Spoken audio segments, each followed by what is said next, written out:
Welcome, and today we're going to look at pigeon pose. So pigeon pose is a hip opener and really good for the piriformis muscle, opening the glutes. So you have your 3 layers to your bum, and underneath there's one called the piriformis underneath that goes right out into the hip. Anyone that suffers from sciatica, generally, if it's not caused by discs, it will be caused by that muscle pressing on to the nerve. So when we sit a lot and we drive a lot and things like that, that pushes down on top of that. So this exercise is fantastic for that. And this is one that I recommend to everybody that has a little bit of sciatica or has problems with their piriformis. So pigeon pose, how does it start? I'm going to show you the hands-free version, and then we'll do a version with the bolster as well to make it easier. So as we come up, we're going to come up onto all fours. That makes it easier. So in previous places we've looked at all fours. So remember, when we bring our hands down, we spread our fingers. We can keep our middle finger pointing forward, and then we can just rotate the elbows behind just to kind of help us lock in and hold that in place. So for this variation of pigeon pose, what we're going to do is we're going to bring our right knee to our right wrist. Okay, that kind of sets up the position.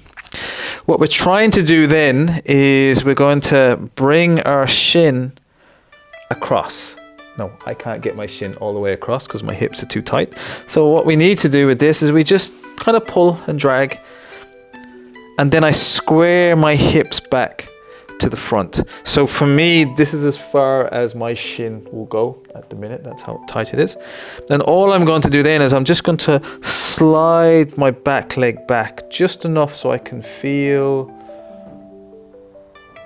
that little stretch onto the outside of my hip. Okay, so I'm going to bring it back up to the starting position again, and this time I'm going to do it with the other leg so that you can see a little bit better. So I'm going to bring my left knee to my left wrist, and then I'm going to grab my heel and just bring that shin. Eventually you might be able to get your shin all the way to here, okay, in a right angle. I can't do that. So when I get to here, I'm just going to walk my leg back just enough so that when I relax into it, I can just feel the stretch. So that's really important. If I get to here and it's really sore and I can feel it, it's too much. So you just want to be able to relax the shoulders, relax your hips, and when you get to that position, you can feel that stretch somewhere around here, maybe even here, depending on how tight you are. But just enough that you can be here and say, okay, I can feel that. And the reason why we do that is so as we just take a deep breath in and I breathe out, my hip is sinking slightly and I'm sinking deeper into that stretch. So it doesn't stay the same. You can feel the stretch getting a little deeper, and a little deeper. If it's too much, you'll find your shoulders will be up because your brain is trying to get you away from that position because it hurts too much. So it's counterproductive. It doesn't work. So just enough so you can relax your shoulders, relax your hips, take a nice deep breath in and exhale. So this is your pigeon pose. Now what we can do is we can come in and out of it. So I can bring my foot up, take the pressure off the stretch, and then when you're ready, you can just gently slide back in. And you can do that rather than suffering, come out of the stretch and then go back into the stretch. So it makes it much more easier to do.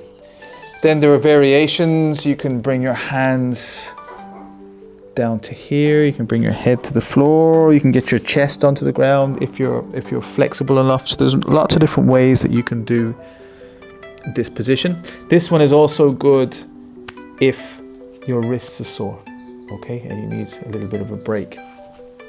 Also, we can do the same thing with the bolster. So what this does two things. Number one, it might lift you up a little bit higher You want to come off the floor if it makes it a little bit more comfortable. If I do this, I can actually get a little bit of a back bend in here where it arches into the back and bring my chest up to the ceiling. But also, this takes the pressure off my wrists from here. So you can just relax. I prefer to do mine this way because it just helps me relax and sink in to that stretch. So these are just two options that you can do depending on how your wrists are. If you're doing it with the palms here, the hands here, you're actually strengthening the forearms and the shoulder muscles as well when you push in. So you're getting a little bit of an upper body. If you wanted to, you could engage your abdominals, so you can start working your core from here. And then there's other variations with this where we can bring this leg up and grab it behind and look. So this will put a stretch onto the front of my right leg. The leg that's behind, it'll put a stretch onto the front of the quads, as well as opening the hip and working the piriformis muscle from here. So these are just all variations of our pigeon pose. But again, great for sciatica. For most people sit and drive and this gets super tight. This is the exercise that we need to work. So when you're finished, you can just push up, come back up to center, and then always make sure you do both sides. Slide back, slide the shin across, bring your hips forward, and then just relax your shoulders, relax your hips. So you're sinking into this, and then just breathe. Nice and gentle, breathing in, exhaling out, and on the exhale, you'll feel the hips lower and that stretch will increase gently. Again, you're in control of it, so you can push out and go back into it at will. You can bring your hands down or place them on the bolster. And see if you can do it for maybe a breath, then maybe extend it for 2 breaths at a time, then maybe get to 3 breaths. So eventually you can sort of lie in that position for a while. Remember the other alternative, we can bend, we can grab, and we can look behind, or you can grab and use the other hand and look behind. But the main thing that we're working is this part here. Then when you're ready, you can just bring it up, bring it back out, and then maybe go into a child's pose or whatever you want once you come out of it.